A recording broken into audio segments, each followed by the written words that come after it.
नमस्कार दर्शको. उजनी धरणाची सायंकाळी 6 वाजताची अपडेट अत्यंत महत्त्वाची घेऊन आलेलो आहोत.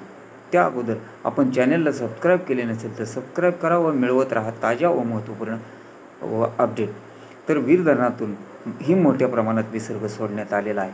वीर धरणाची अगोदर माहिती घेऊया. वीर धरणातून कालपर्यंत 3200 क्युसेकचा विसर्ग सोडण्यात येत होता. मात्र तो पहाटे 5:30 वाजता 7,837 क्युसेक्स करण्यात आला. तर दुपारी तो 3 वाजता 17,111 क्युसेक्स करण्यात आलेला आहे. तरी नीरा नदीकाठच्या नागरिकांनी सावधानता बाळगावी असे आवाहन नीरा उजवा कालवा विभाग फलटण यांच्याकडून करण्यात आलेले आहे. तर उजनी धरणातून सायंकाळी 6 वाजताच्या अपडेटनुसार सेनामाडा योजनेतून 180 क्युसेक, बोगदा 200 क्युसेक, मेन कॅनल 600 क्युसेक असं पाणी सोडले जात आहे. तर धरणाची आत्ताची टक्केवारी 108.31% झाली असून यातील एकूण पाणीसाठा हा 121.68 TMC झाला आहे. तर यातील उपयुक्त पाणीसाठा उजनीत 58.02 TMC झाला आहे.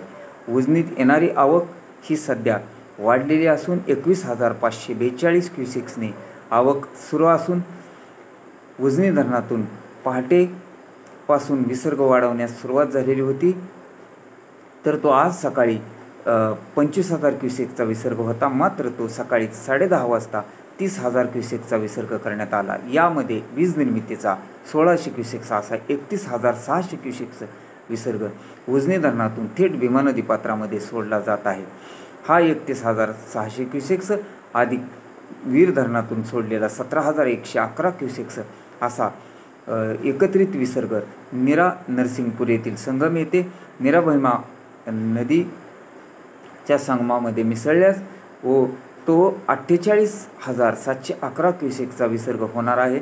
तरी नीरा व भीमा नदीकाठच्या नागरिकांनी सतर्कता बाळगावी असे आवाहन उजनी धरण व्यवस्थापन प्रशासनाने केलेले आहे. पुढील व ताज्या महत्त्वपूर्ण अपडेटसाठी आपण चॅनलला सबस्क्राईब केले नसेल तर सबस्क्राईब करा व बातम्यांसाठी लाईक मात्र अवश्य करा.